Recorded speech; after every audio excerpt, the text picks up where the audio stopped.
இடத்துல ஓலை வந்து பெருசாக ஆக்கணும். சொல்கிறது ஈஸியாக தான் இது. ஓலை பெருசாக இருக்கும் போது தான் எவ்வளோ கஷ்டம்னு தெரியுது. ஆணி தாங்க இருக்கு, மெல்லிஸ் ஆணி இருக்கு. நம்ம இந்த ஹோல் பெருசாக ஆக்கணும் இல்லையா?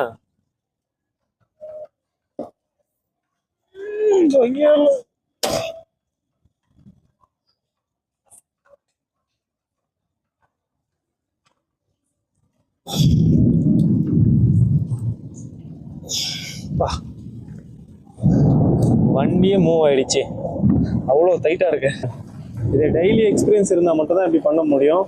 ஃபர்ஸ்ட் டைம் பண்ணுறதுக்கு சொல்கிறதுக்கு வேணால் ரொம்ப ஈஸி. ஃபர்ஸ்ட் டைம் பண்ணும்போது பார்த்தீங்கன்னா செம்ம கஷ்டமாக இருக்குது. ஸோ வண்டி வந்து 2 இன்ச்சு மூவ் ஆயிருக்குன்னா பார்த்துக்கோங்க. கிட்டத்தட்ட இந்த வண்டி என்ன வெயிட் இருக்கும் கூட தெரியாது. நான் அவ்வளோ புஷ் பண்ணியே பண்ணியிருக்கேன்னா அப்போ அது எவ்வளோ ஹார்டாக இருந்திருக்கும் பாருங்கள். டயரு ரொம்ப கஷ்டமாக இருக்கு, மூச்சு வாங்குது.